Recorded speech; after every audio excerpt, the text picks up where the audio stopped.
Number 10. Triassic. The beetle discovered inside fossilized dung. The first secret in this investigation was not discovered in a tooth, a claw, or a skeleton. It was hidden inside an object so unremarkable that it could have remained ignored forever. Fossilized dung from the late Triassic, roughly 230 million years old. The specimen came from Crustaceans in what is now Poland, a site crowded with the remains of animals living near the dawn of the dinosaur age. From the outside, the coprolite looked like little more than hardened waste. Then scientists scanned inside it and found an animal no one had ever seen before. Buried within the dung were tiny beetles, some shattered into fragments, others preserved with a level of detail almost impossible for such delicate creatures. Near-complete specimens retained legs, antennae, and segmented bodies clearly enough to reconstruct their form in 3 dimensions.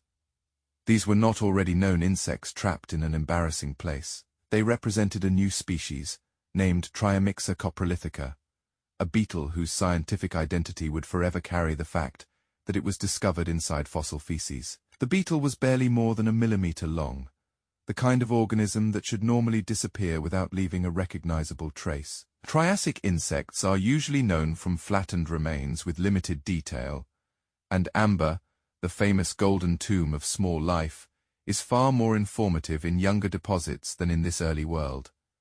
Triassic had no resin to protect it. It survived because it was swallowed, passed through a larger animal, sealed inside dung and mineralized, quickly enough for stone to preserve bodies that time should have destroyed. To reveal them, researchers used synchrotron microtomography, a scanning technique capable of looking through solid fossil material without cutting it open. Layer by layer, the coprolite became a digital 3-dimensional chamber. The result was extraordinary. Beetle bodies locked inside the matrix with features sharp enough to place them in an entirely extinct family. The discovery did not come from splitting open a new fossil in the field. It came from looking inside something easily dismissed, because no one expected a vanished animal to be waiting inside waste. The likely producer of that dropping was Dinosaurus opelensis, a slender, beaked dinosauriform that lived before the classic dinosaurs became the giants of later ages. Dinosaurus was not a towering sauropod or a bone-crushing predator. It stood close to the beginning of the dinosaur story, moving through damp environments where small beetles may have gathered around algae and wet plant material. The insects in its dung suggest that it swallowed tiny invertebrates, deliberately or while pecking through rich patches of food. Either way, one feeding moment became a fossil record of behavior. That is what makes the discovery darker than a simple beetle in stone. The coprolite does not merely show that Triassic existed. It reveals the final event in its life. Tiny beetles occupied a wet Triassic landscape, too small to matter to any creature that could have remembered them. Then a larger animal fed where they lived. Many were broken apart. A few passed through strangely intact, the dropping hardened, and the prey remained trapped inside the waste of the animal that had consumed it. The preservation itself is almost grotesquely perfect. Under rare conditions, calcium phosphate can mineralize dung rapidly enough to secure fragile inclusions before decay destroys them. The substance abandoned on the ground became a sealed chamber, doing for these beetles what amber does for insects in later worlds. Waste became protection. Digestion became burial. An animal survived in the fossil record not despite being eaten, but because its predator excreted it into exactly the conditions required to make it immortal. There is a warning hidden inside this discovery. Coprolites may already sit in collections around the world with unexpected creatures locked within them. Overlooked because skeletons and skulls seem more worthy of attention, the beetle was always there. Technology simply gave science permission to see it. A stone a person might step over without noticing preserved the only known evidence for an extinct beetle lineage, and a glimpse of what a dinosaur relative was eating 230 million years ago. This is why Triassic coprolitica is the perfect place to begin. It turns disgust into evidence and waste into a time capsule. A beetle swallowed in Triassic Poland became known to science only because it remained inside another animal's final meal. Before fossil dung reveals grass, shellfish, rotten wood, fish scales, or shattered bone, it delivers its first unsettling lesson. Some of the most extraordinary secrets in prehistoric history survived inside the one fossil almost everyone would rather ignore. Number 9. The dung beetle tunnels. An ecosystem living inside dinosaur waste. A dinosaur could vanish and leave behind bones large enough to fill a museum hall. But one of the clearest signs that it once moved through a living ecosystem may be something far less majestic. The waste it abandoned on the ground, and the smaller creatures that rushed toward it almost immediately. In the Two Medicine Formation of Montana, rocks dating to roughly 75 million years ago preserve large herbivore coprolites crossed by tunnels, chambers, and packed trails of material. The dung was not simply buried before it became stone, it was colonized. The coprolites came from large plant-eating dinosaurs, most plausibly hadrosaurs living in the same environments that preserve animals such as Maiasaura. These were multi-ton herbivores moving through Cretaceous floodplains and seasonal forests, producing enormous quantities of dung wherever their herds passed. A fresh dropping from an animal of that size would not remain empty for long. To an insect adapted to feeding on decay, it was not waste. It was warmth, moisture, nutrition, and a temporary world waiting to be claimed. When researchers studied these coprolites, they found burrows driven through the original dung mass and then backfilled with smaller pellets and sediment. The traces resemble the work of tunneling dung beetles, insects that dig through fresh feces, consume it, and may use it as a protected site for reproduction. No complete beetle body had to survive for its behavior to be recognized. The tunnel itself became the fossil, a record of an animal arriving, while dinosaur dung was still soft enough to excavate. That timing makes the discovery strangely intimate. A dinosaur lowered its tail and left a mound behind on a Cretaceous landscape. Then, perhaps within hours or days, insects arrived. They crawled across the surface, cut passages into the interior, and transformed a dropping into a maze. The giant that produced it may already have moved beyond the horizon, unaware that a community had begun building a life inside what it discarded. When burial sealed the dung beneath sediment, two stories became trapped together, the dinosaur that made it and the insects that followed it. Modern dung beetles make the ancient scene easier to understand. Today, they clear waste from landscapes, tunnel beneath droppings, bury nutrients, and return material to the soil. Their work is unglamorous, but essential. Without recyclers, lands carrying large herds would accumulate decay while losing nutrients that should feed new growth. The tunnels inside dinosaur coprolites suggest that this ecological role was already operating while great herbivores dominated North America. Long before cattle crossed modern fields, insects were processing the waste of dinosaurs. The discovery also shows how deeply giants were connected to smaller life. Popular images isolate dinosaurs as enormous individuals.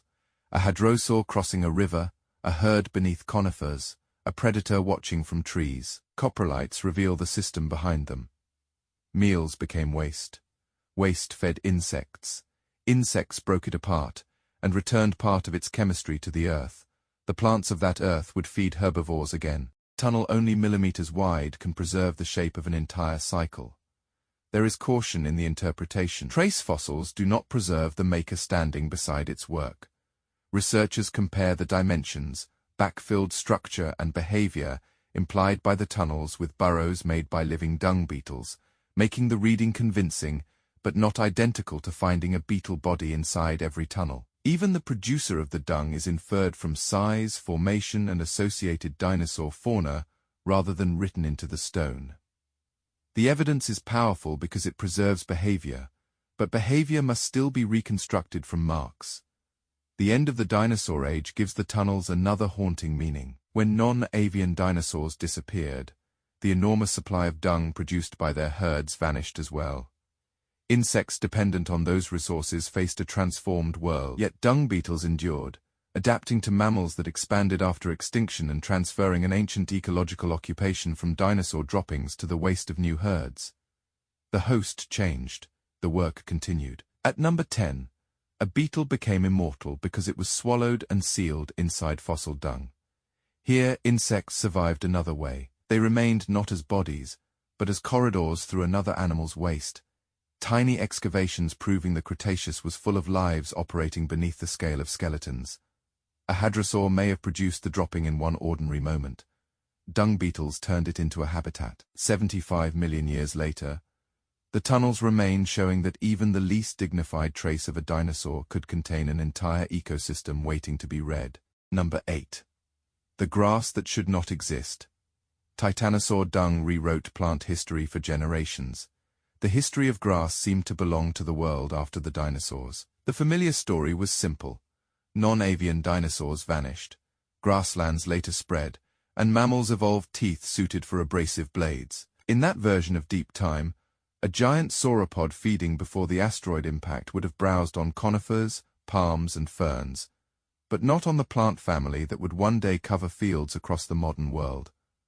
Then scientists examined fossilized dung from India, and inside it they found evidence that should not have been there. The coprolites came from the lametta beds of central India, deposited near the end of the Cretaceous, roughly 67 to 65 million years ago. India supported enormous titanosaurs, long-necked herbivores living in a world approaching extinction.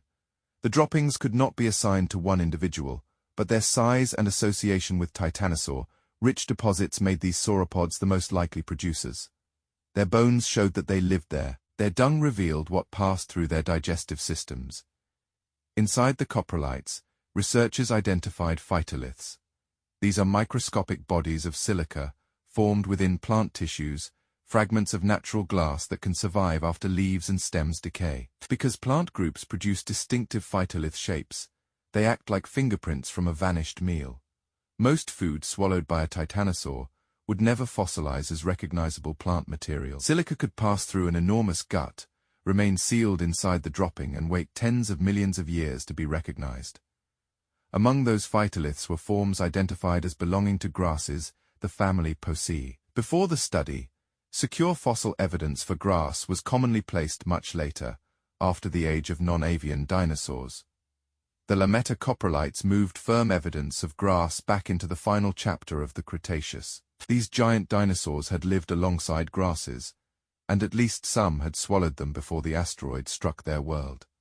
The discovery grew stranger because the phytoliths did not suggest one lonely grass barely beginning to exist. Researchers found several forms, pointing toward an already varied grass lineage by the time titanosaurs were leaving their droppings across India.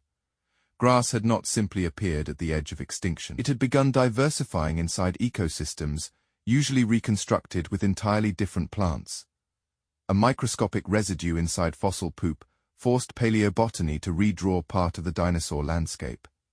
Yet the evidence does not conjure endless Cretaceous prairies. Grass in titanosaur dung does not mean giant herds grazed across open plains like later mammals. The landscape may still have been dominated by woodland, shrubs, and mixed vegetation, with grasses occurring among other foods. A titanosaur swallowing grass is not the same thing as a herd moving through a modern grassland. That limitation makes the real image more powerful. Titanosaurs did not possess the specialized high-crowned teeth later seen in mammalian grazers. They likely cropped vegetation, swallowed it with little chewing, and relied on an immense digestive system to ferment tough plant matter. Somewhere in that process, grass entered a sauropod gut, crossed a biological chamber large enough to sustain a giant, and emerged carrying glassy particles that refused to disappear. The discovery also changes the story of grasses themselves. Long before horses or cattle evolved to feed on abrasive plant tissues, grasses were already producing silica, rich structures in a world dominated by dinosaurs. The relationship between grasses and the animals that consumed them began earlier than the classic age of grazing mammals. What later became one of Earth's defining plant-animal relationships had hidden chapters preserved inside sauropod dung. No skeleton could have revealed this. A titanosaur femur can tell us the size of the animal. Teeth can hint at how it gathered food. Only fossilized waste could preserve the microscopic remains of what it swallowed. In a hardened dropping from the closing days of the Cretaceous, scientists found glass signatures of plants once thought to belong to a later world. The giant dinosaur had unknowingly carried the evidence through its own body. The grass in these coprolites is disturbing because it shows how easily the past can hide in plain sight. For years, the dinosaur world was imagined without this detail, while the proof waited inside fossil dung. A plant family that would eventually reshape continents and feed civilizations had already entered the diet of giants facing extinction. Sometimes, history is not overturned by a spectacular skeleton. Sometimes it is rewritten by something microscopic, swallowed by a sauropod, abandoned on the ground, and turned to stone before the world ended. Number 7. The hadrosaurs that ate shellfish. Herbivores breaking their own rules for more than a century, hadrosaurs were among the easiest dinosaurs to understand at a glance. Their broad duck-like bills gathered vegetation, while batteries of grinding teeth seemed designed to reduce leaves, stems, and woody plants into food a multi-ton herbivore could process. They were the plant eaters of the late Cretaceous, massive animals moving through floodplains and forests in herds. Then researchers examined what some of these dinosaurs had left behind, and inside their plant-filled dung they found broken shells from animals that should not have been part of the meal. The evidence came from coprolites, recovered in the Coprolites formation of southern Utah, rocks deposited roughly 75 million years ago in a lush Cretaceous environment of channels, wetlands, and wooded floodplains. The droppings were large and packed with plant material, fitting the output of a substantial herbivorous dinosaur, most plausibly a hadrosaur. But embedded among the decayed vegetation were fragments of crustacean exoskeleton. Under magnification, the shell pieces preserved the layered mineral structure characteristic of decapods, the broad group that includes crabs and their relatives. At first glance, this might sound like an accident. A dinosaur feeding close to the forest floor could easily swallow an insect or tiny animal concealed among plants. But the shell fragments were not microscopic contaminants. Some were large enough that the animal would have encountered them as real pieces of food, and they appeared in multiple coprolites rather than one isolated dropping. The repeated pattern made chance difficult to accept. These supposed vegetarians had almost certainly consumed crustaceans deliberately. The surrounding material reveals how that may have happened. The coprolites also contained rotting conifer wood, the kind of decaying substrate that could shelter small invertebrates. A hadrosaur was unlikely to chase a crab across open ground like a predator. More plausibly, it targeted decomposing logs or wet, rotten plant masses where crustaceans and other nutrient-rich animals could be found among softened wood. What looked like an unclean mouthful of decay may have been exactly the resource the dinosaur was seeking. That choice would not make a hadrosaur a carnivore. Modern herbivores are not always as strict as labels suggest. Plant-eating birds sometimes take insects, snails, or other animal material when breeding creates greater need for protein and calcium. For an egg-laying dinosaur, shell-bearing crustaceans could provide valuable calcium at a time when producing eggs placed heavy demands on the body. The behavior may have been seasonal, opportunistic, or limited to particular animals, but the dung shows it occurred. The discovery matters because skeletons alone encouraged a cleaner story. Hadrosaur jaws and dental batteries are spectacular adaptations for processing plants, and nothing about them announces an appetite for crustaceans. Without coprolites, these dinosaurs could be reconstructed forever as simple herbivorous machines, grinding vegetation, and nothing more. Fossil dung preserves the behavior anatomy fails to predict. A plant eater bending toward rotten wood, swallowing fungus, softened material, and cracking shell fragments along with it. There is something uncomfortable in how familiar this makes the dinosaurs. They were not perfectly assigned to categories in a textbook. They responded to seasons, reproduction, and whatever nutrients a difficult landscape offered. The forest floor was not divided into clean menus for herbivores and carnivores. It was a wet, decaying network of wood, fungi, and small animals, and a hungry hadrosaur could exploit that network with far more flexibility than its reputation suggests. The evidence must remain precise. Scientists cannot identify the exact hadrosaur individual that produced each dropping, and the shell fragments do not prove that all duck-billed dinosaurs routinely hunted animal prey. What they show is narrower and more revealing.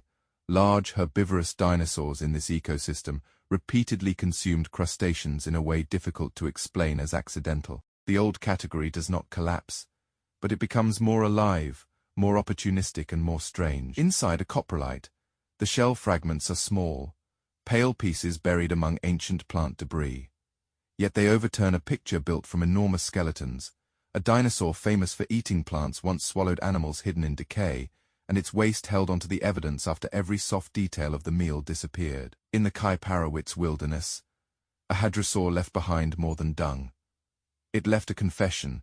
Even the great vegetarians of the dinosaur world did not always follow the rules we gave them. Number 6.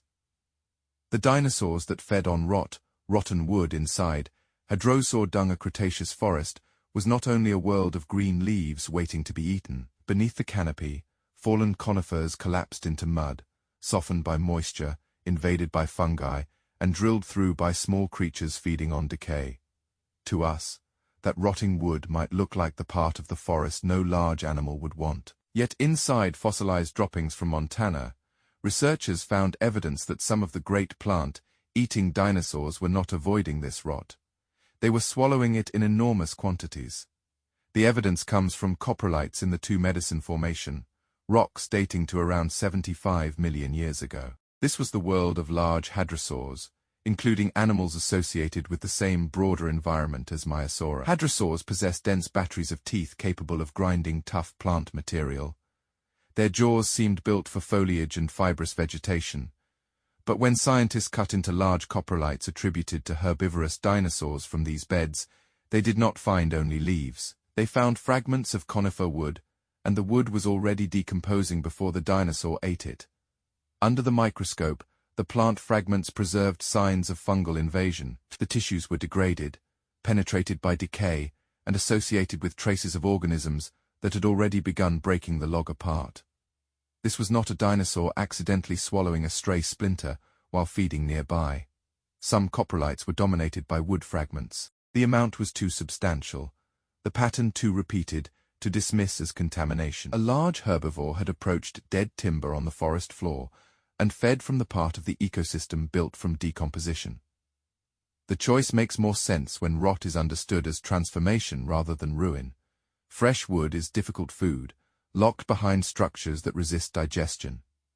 Fungi begin dismantling those defenses. As a log decays, its tissues become softer, altered, and mixed with fungal material that may carry more nutritional value than the original wood alone. The same log can shelter insects, crustaceans, and other small animals, turning a dead tree into a feeding site. The hadrosaur droppings containing shell fragments may represent another part of this same behavior. Dinosaurs seeking rotten wood because decay made it useful. This is not the image commonly attached to a duck-billed dinosaur. Dinosaur museum reconstructions show hadrosaurs stripping greenery from branches, their broad bills framed against a living forest. The coprolites introduce a darker scene. A herd crosses a seasonal landscape where softer vegetation has become scarce. One animal lowers its head toward a collapsed conifer blackened by fungus. Its bill tears into the rotten mass, grinding wood that smells of decay, swallowing fungi and hidden animals along with it. The meal is not graceful, but survival does not require elegance. Season may have been part of the explanation. If fresh growth declined during dry periods, decomposing logs could have offered a reliable reserve. Large herbivores could not simply stop feeding when preferred plants became scarce. Their bodies demanded enormous quantities of material. Hadrosaurs may have used their powerful dental batteries to exploit food sources other dinosaurs ignored, processing rotten timber before a vast fermentation system inside the gut extracted what value remained.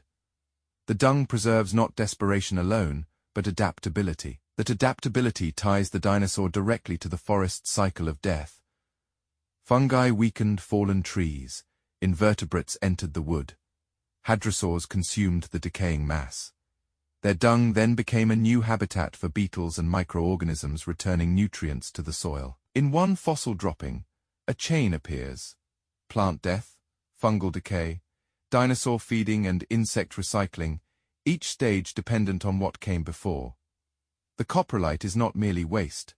It is a compressed record of an ecosystem feeding on itself. The stone cannot confess everything. Coprolites cannot identify the exact individual that produced them, nor prove every hadrosaur sought rotting wood across every habitat.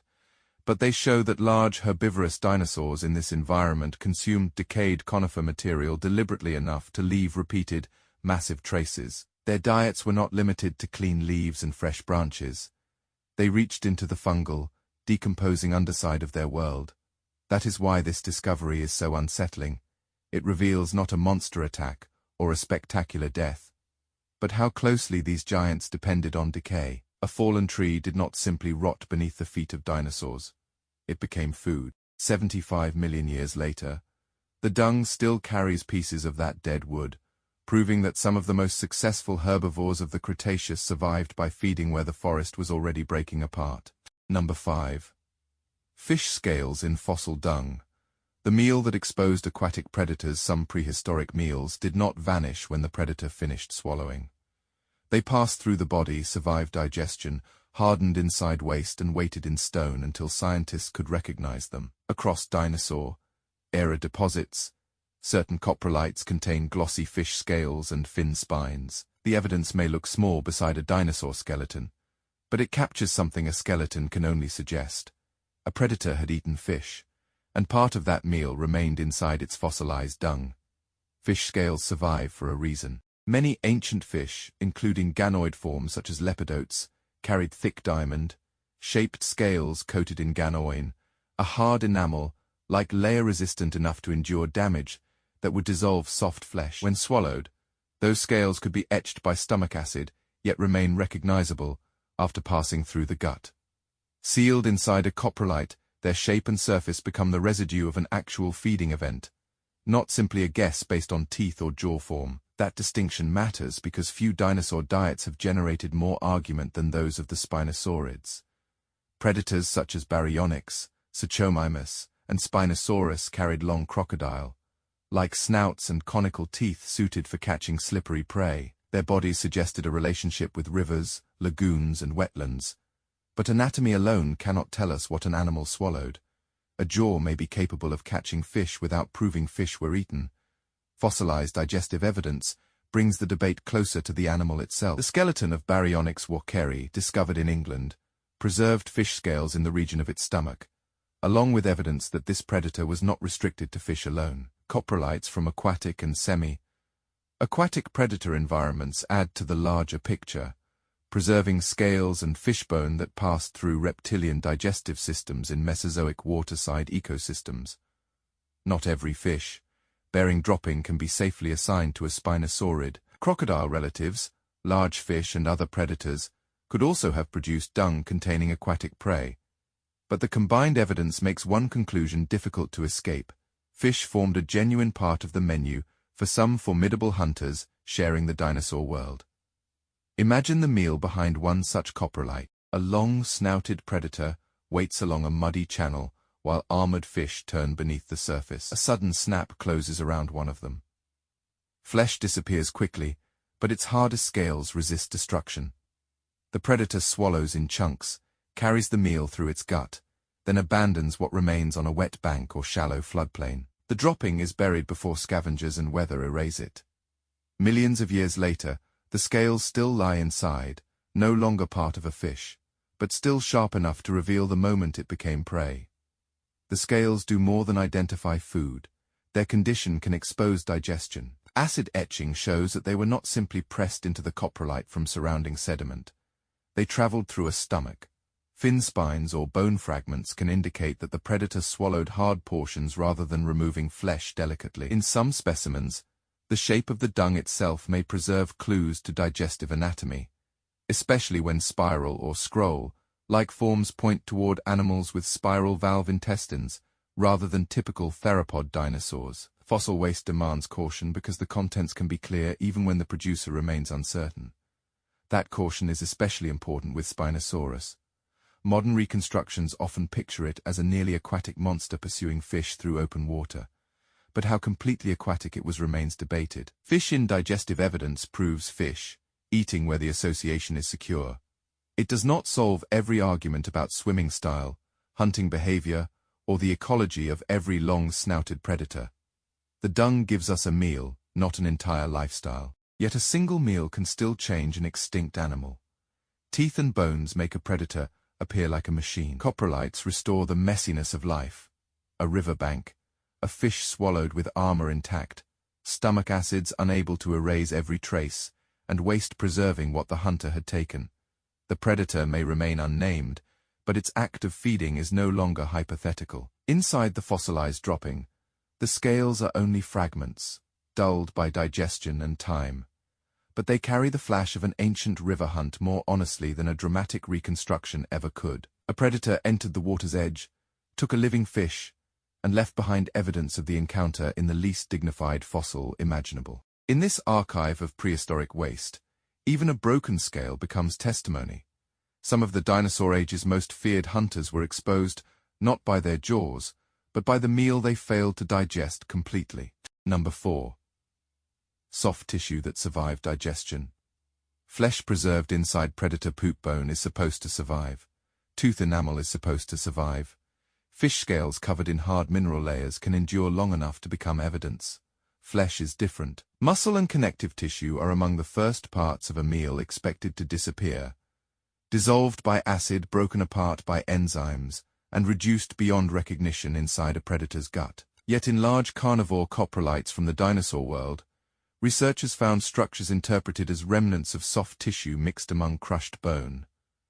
A meal had passed through an enormous body, and traces of what should have vanished were still there when the waste became stone. The discovery reveals a feeding event with an intimacy skeletons cannot provide. A predator's teeth may show that it could tear flesh or crack bone. A fossilized dropping can show what survived after the bite. In thin sections from large carnivore coprolites, scientists observed fragmented bone alongside fibrous material, unlike the surrounding mineral matrix. Some structures were interpreted as remnants of muscle or connective tissue, tissues that once belonged to prey shortly before they were swallowed. For this preservation to occur, unlikely events had to align. The predator swallowed chunks containing bone and flesh together. The material passed through its digestive system without every soft trace being destroyed. Then the dropping was buried rapidly and mineralized before decay outside the body erased what digestion had spared. Calcium phosphate from the bone. Rich meal may have helped harden the dung into rock, sealing delicate remains within it. In a brutal reversal, the shattered skeleton of the victim may have helped preserve the final signs of its flesh. The condition of those remains carries another clue. Bone fragments in some carnivore coprolites show limited acid etching rather than the extreme destruction expected from food held for a long time in strong digestive fluids. Alongside the possible soft tissue remnants, this suggests relatively rapid gut transit. The predator may have torn away large pieces, swallowed flesh and bone together, extracted what it could quickly, and expelled the remainder before the meal was completely reduced. Its digestion was powerful, but fast enough to let fragments of the meal escape destruction. This changes how we imagine giant meat eaters. They were not necessarily stripping carcasses clean with careful bites. A giant hunter could seize prey, crush hard tissues and bolt down pieces in a mixture of meat, tendon and bone. Later, its waste could still contain fragments of that destruction. Not every large carnivore coprolite can be assigned confidently to Tyrannosaurus rex, and a digestive pattern alone cannot identify one famous producer. But the fossil exposes a feeding style suited to giant predators, consume massively, process quickly, and leave behind what even an enormous gut failed to erase.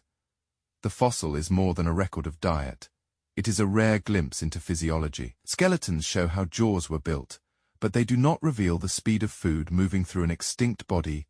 Coprolites can. Their bone fragments, acid damage and possible soft tissue remains offer clues to digestion after an ancient kill. Its waste can become one of the only instruments capable of reading the machinery inside it. There is also a boundary science cannot cross carelessly.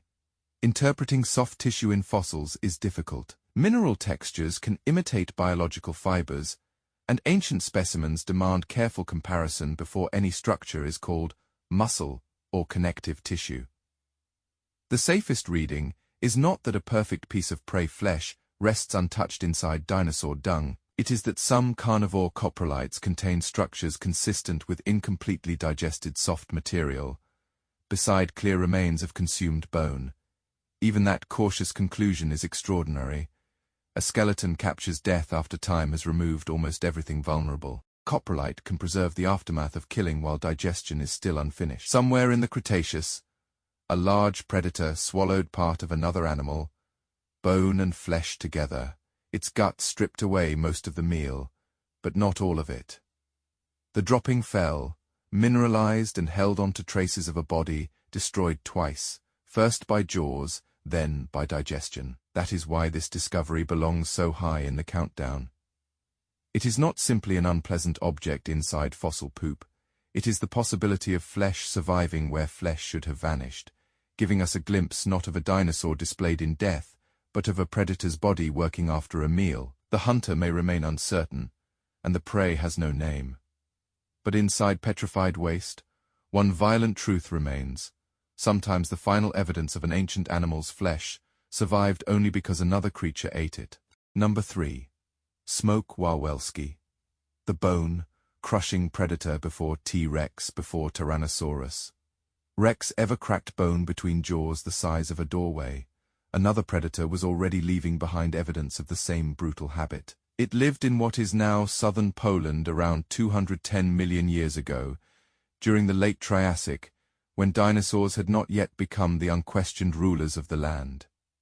Its name was Smoke Wawelski, the Wow dragon, a large predatory archosaur with serrated teeth and a body built to dominate the animals sharing its world. But the clearest proof of how it fed did not come from its teeth alone.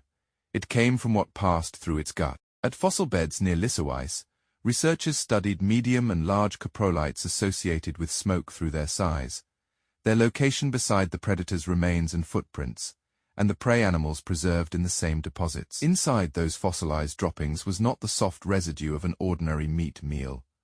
Some contained bone fragments making up nearly half of their volume. The pieces were angular, splintered and heavily broken, belonging to several kinds of prey. A predator had not merely stripped flesh from carcasses, it had swallowed skeletons. This behavior is called osteophagy, deliberately consuming bone to reach nutrients such as marrow and mineral salts. In living ecosystems, it is associated with powerful feeders able to break hard material, animals such as hyenas. Among Dinosaur-Era predators, it is most famously linked to Tyrannosaurids, whose massive jaws and bone-rich coprolites reveal that skeletons could become part of the meal. Smoke changes the timeline. It shows that a tyrannosaur-like feeding strategy had already appeared in a predator, separated from T-Rex by well over 100 million years. The late Triassic beds of Poland preserved large herbivorous dicynodonts, amphibians and other vertebrates that could become prey or carcasses for a powerful hunter. Among them was the immense dicynodont Lissowicea, an elephant-sized plant, eater living in the same broader ecosystem. We cannot claim every bone inside the coprolites came from one spectacular kill, or that smoke regularly brought down the largest available animals, but the fragments reveal a predator feeding in a landscape where even the skeletons of great animals could become a resource worth crushing. The most disturbing objects in the droppings were not prey bones. They were teeth. Researchers found fragments of large serrated teeth matching the kind carried by smoke itself. The likely explanation is painfully direct. While biting into hard bone, the predator damaged or broke its own teeth, then swallowed the shattered pieces along with the meal. This was not clean feeding. It was violent processing, jaws striking skeleton again and again hard enough that parts of the hunter entered the same digestive path as its prey. That detail makes smoke feel more brutal than a reconstructed attack scene ever could. A painting can show a predator standing above a carcass, but the coprolite records the physical cost of feeding. Bone resisted. Teeth fractured. The predator continued anyway, passing both the remains of its victim and pieces of its own mouth into waste that later mineralized. In one fossil dropping, the boundary between hunter and meal became disturbingly blurred. Other evidence from the same deposits strengthens the interpretation. Worn teeth, bite, marked, or crushed prey bones and bone. Rich regurgitated material fit a predator repeatedly confronting hard skeletal tissue. The coprolites are not an isolated curiosity. Together with the damaged remains in the surrounding beds, they reconstruct an animal that exploited carcasses and prey with a force later made famous by tyrannosaurs. Yet Smoke Wawelski was not a tyrannosaur, and it should not be treated as an early T-Rex. Its exact position within the Archosaur family tree remains debated, and its resemblance to later bone-crushing predators is a case of similar solutions appearing in separate branches of life. That may be the deeper revelation. When a large predator lives among prey rich enough to reward the effort, evolution can arrive at the same savage strategy more than once. Drive teeth into bone and accept breakage as the price of extracting everything a carcass can offer. More than 200 million years ago, before the tyrant king existed, a predator in Triassic Poland fed as though nothing in a carcass deserved to be wasted. The skeletons it broke are fragmented beyond complete identification. The animal itself survives only in fossils and inference, but its coprolites preserve the act with terrible clarity. Long before T-Rex became the symbol of bone, crushing power, the wild dragon had already left the same confession in stone. It did not simply eat the dead. It consumed them down to the bone. Number 2. The T-Rex coprolite. Proof the tyrant king crushed bone near the end of the Cretaceous. In what would become southwestern Saskatchewan, a predator left behind one of the least glamorous and most revealing fossils ever connected to Tyrannosaurus rex. It was not a tooth shed during a kill or a skeleton scarred by battle. It was a massive coprolite, a block of mineralized dung roughly 44 centimeters long, hardened shortly before the asteroid ended the age of non-avian dinosaurs. From the outside, it was an ugly stone. Inside, it preserved the feeding habits of the most famous land predator in history. The specimen came from the Frenchman Formation, where T-Rex stood as the only carnivore enormous enough to plausibly produce waste on that scale. Absolute certainty is difficult with any coprolite because dung does not carry a skull attached to its maker. But here the attribution is unusually strong. The size, age, and ecosystem narrow the suspect list until the tyrant king stands alone. When researchers cut thin sections from the fossil and examined its contents, the dropping delivered a brutal answer to a question Bones had raised for decades. Did T-Rex merely tear flesh from carcasses, or did it consume the skeleton as well? Between roughly 30 and 50% of the coprolite was made of fragmented bone. The pieces were not traces accidentally swallowed with meat.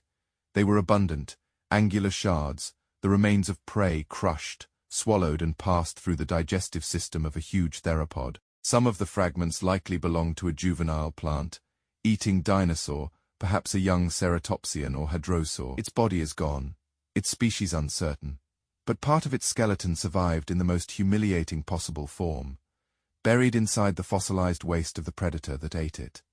The discovery transformed what T-Rex teeth and skull mechanics had only implied. Its jaw was not merely equipped with enormous puncturing weapons.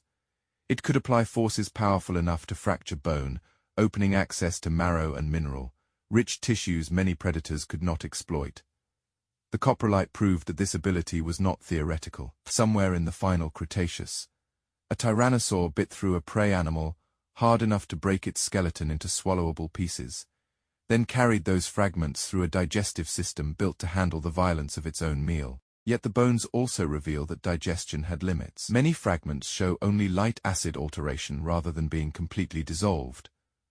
The tyrannosaur extracted nutrients, but parts of the skeleton moved through quickly enough to remain recognizable. That points toward a feeding style built around enormous intake and rapid processing. Seize a carcass, crush meat and bone together, swallow large portions, then feed again. A giant predator, with an immense energy demand, could not afford delicacy. Its droppings suggest an animal that treated nearly every part of a victim as usable fuel. The coprolite also strips away the clean theatrical image of a dinosaur kill. In reconstructions, T-Rex often appears at the moment of attack, jaws open and body framed in dramatic motion. This fossil records what came after, bone reduced to shards, prey carried inside a gut, the remains expelled into mud. It makes the predator feel less like a movie monster, and more like a living animal, whose power continued long after the bite, through digestion, waste, and the chemistry that preserved what it could not completely break down. That preservation may have depended partly on the bones the predator swallowed. Calcium phosphate from consumed skeletal material helps mineralize carnivore dung, turning waste into stone before its contents decay.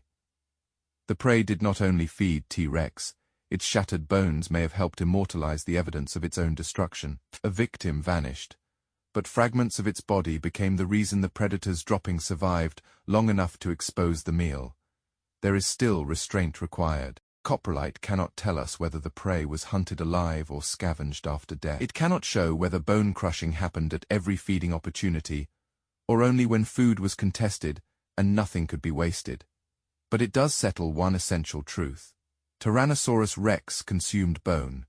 Its famous bite force was not only a weapon of attack, it was part of a feeding system capable of turning skeleton into dinner. At number 3, Smokewalski revealed that bone-crushing predation had existed long before tyrannosaurs. Here, the strategy reaches its most terrifying expression. A single fossilized dropping from the final age of dinosaurs contains the remains of a meal destroyed by the tyrant king's jaws, and only partly defeated by its stomach. The skeleton of T-Rex tells us it could crush bone. Its dung tells us that it did. Number 1. The Fossil Dung Archive. The poop that explained how dinosaurs took over the final discovery is not one extraordinary dropping. It is an entire archive of them, scattered through ancient rocks in Poland and overlooked for generations, because they seem too humble to answer one of paleontology's greatest questions. During the Triassic and early Jurassic, dinosaurs did not suddenly appear as rulers of the Earth. They began as minor animals in ecosystems crowded with rival reptiles and large herbivores, then gradually expanded until they dominated the land. Bones show that this transition happened. Fossilized digestive remains may reveal how.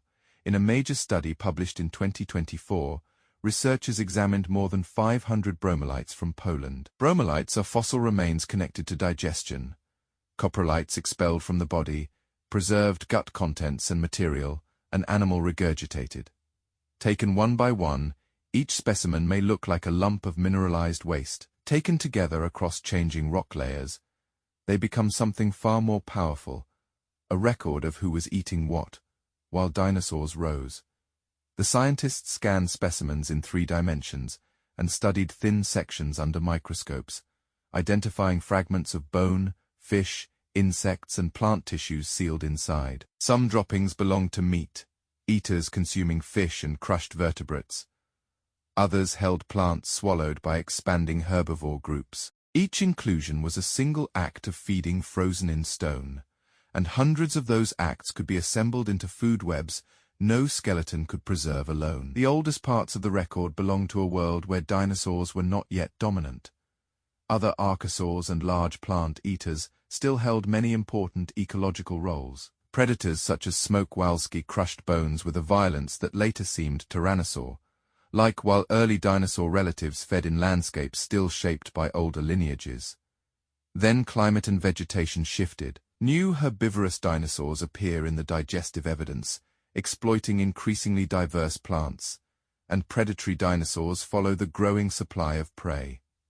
This matters because dominance is often imagined as a contest decided by strength. One group arrives, defeats its rivals, and inherits the world. The coprolites suggest something slower and stranger. Dinosaurs may have succeeded partly because their diets were flexible enough to move with ecosystems in upheaval. As available plants changed and older food webs weakened, different dinosaur lineages could expand into roles left open by animals less able to adapt. A fossilized meal cannot prove that story by itself, and hundreds cannot capture every cause of dinosaur success. Coprolites are biased by preservation bone. Rich dung hardens more readily than soft herbivore waste. Wet environments preserve evidence better than dry ones, and the producer of any dropping may be difficult to name. Yet that is why the Polish archive is so important. It is not one shocking specimen stretched into a theory. It is a pattern built from many traces compared through time, each adding another fragment to an ecosystem changing under the feet of early dinosaurs. The objects themselves are almost absurdly ordinary. Creature eats. Its gut processes the meal. Waste falls into mud, or partly digested material remains inside a body, or a predator rejects what it cannot swallow. In nearly every case, the evidence disappears within days. But when burial and mineral chemistry align, the most temporary act of animal life becomes permanent. A bone can tell us what an animal was. A tooth can tell us what it was equipped to eat. Digestive fossils tell us what animals actually consumed while their world changed. Every earlier discovery in this investigation points toward that final revelation. A beetle inside Triassic dung showed a dinosaur relative feeding on tiny prey. Tunnels in hadrosaur coprolites exposed insects, recycling dinosaur waste. Grass phytoliths forced plant history backward into the Cretaceous. Crustacean shells and rotten wood showed herbivores breaking the clean rules assigned to them. Fish scales, soft tissue traces, and shattered bones revealed predators. Through meals their bodies failed to erase. But when hundreds of such fossils are read together, they become more than disturbing curiosities. They become evidence for the rise of an entire age. The dinosaur world was not written only in giant skeletons standing beneath museum lights. It was written in appetite, in what could be swallowed, digested, survived, and replaced as environments changed. In layers of polished rock, fossilized waste preserved that quiet revolution meal by meal, long before anyone knew it had happened. The most disturbing secret inside prehistoric poop is not simply what one animal swallowed. It is that, within the rejected remains of ancient bodies, science may have found part of the reason dinosaurs inherited the Earth.